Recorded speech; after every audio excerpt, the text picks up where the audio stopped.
बिस्मिल्लाहिर्रहमानिर्रहीम। अस्सलाम वालेकुम। आप ठीक हो, खैरियत से हो? दोस्तों आप स्टार्ट पे देख रहे हैं कि मुर्गियों का सीन जो है वो आपने देखा है कि मुर्गियां घूम रही हैं। तो आपके ज़हन में डेफ़िनेटली आया होगा कि आज गुफ्तगू जो है वो मुर्गियों के ऊपर होगी। लेकिन मुर्गियां जो है ना वो मैंने बस देखी हैं, तो मैंने कहा आपको भी दिखा दूँ। सीन अच्छा लग रहा था, लेकिन शायद लाइट की वजह से कुछ थोड़ी-सी प्रॉब्लम भी होगी उसमें। तो दोस्तों आज जो है ना अभी मैं नमाज नमाज असर अदा की और जैसे ही घर की तरफ आ रहा था तो कुछ दोस्तों के साथ मेरी मुलाकात हुई।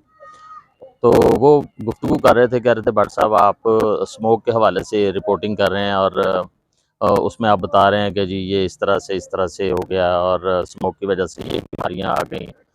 तो इस हवाले से ज़रा हमें थोड़ा-सा गाइडलाइन दें कि असल जो स्मोक है उस पे उसका मतलब उसकी वजह क्या है? स्मोक क्यों है? तो दोस्तों बात करने का मकसद ये था कि स्मोक को हुकूमत पंजाब ने सिर्फ़ और सिर्फ़ स्कूलों की हद तक और कारोबारी मराकज़ की हद तक जो है ना वो अ, मुहित करके रख दिया है। लेकिन बेसिकली ये जो है ये गंदी हवा, गंदी चीज़ों फ़ज़ाई आलूदगी से जो है ना आलूदगी बढ़ने से ये स्मोक का जो है सिलसिला हो रहा है।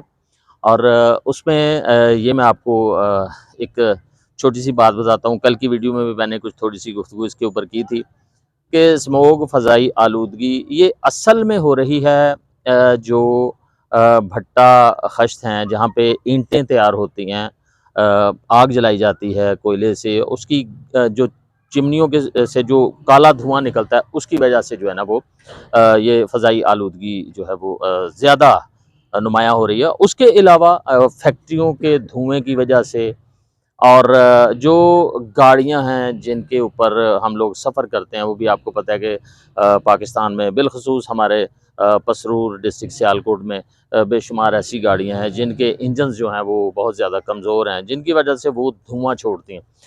ये चीज़ें हैं बेसिक फैक्ट्री की जो गंदगी है उससे और गाड़ियों के धुएँ से, उसके अलावा जो भट्टा ख़श्त हैं उनसे। और इसके अलावा चलें हम ये भी कह लें कि अगर किसानों के जो फसलें काटते हैं तो उनकी जो बाकियात होती हैं उनको आग लगाने से भी ये डेफ़िनेट सी बात है कि फ़र्क पड़ता है।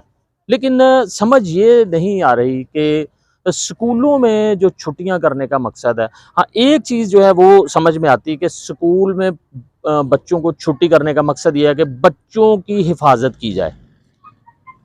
यहाँ तक समझ में आती है।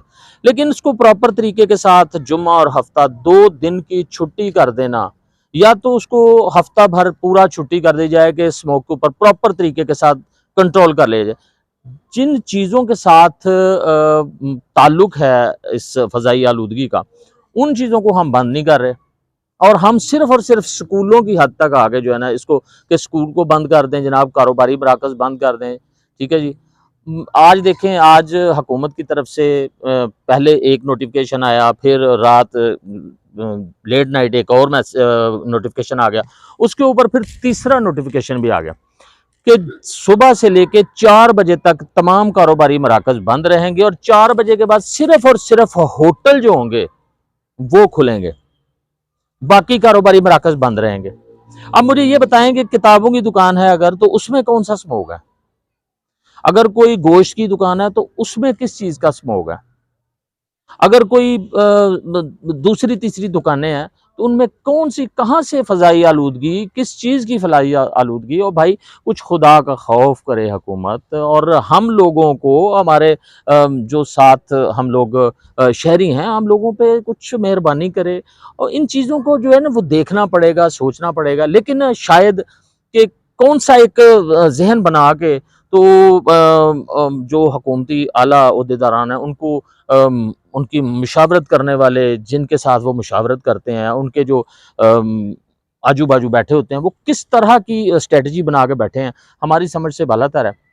तो ये आज जो है इसके ऊपर गुफ्तगू करना चाह रहा था मैं। अभी इंशाअल्लाह नमाज़ मगरिब होगी और उसके बाद एक अपना वहीं पे मस्जिद में एक प्रोग्राम भी है, वो कोशिश करेंगे कि वो प्रोग्राम भी आप तक जो है वो पहुँचाया जाए। तो दोस्तों अपनी राय से जो है ना वो हमें ज़रूर नवाज़िएगा कि हम जो बातें करते हैं आपको वीडियोज़ में वो कैसी लगती हैं। और दूसरा ये भी एक रिक्वेस्ट है कि चैनल नया जो है वो लॉन्च किया है, तो ये आप तमाम दोस्तों की मोहब्बत से ही चलेगा। इसको आप इसको सब्सक्राइब भी करें, बेल बटन भी दबाएँ, लाइक, शेयर और अच्छे-अच्छे कमेंट से भी नवाज़ें। नई वीडियो के साथ फिर हाज़िर होंगे। फ़ी अमानिल्लाह।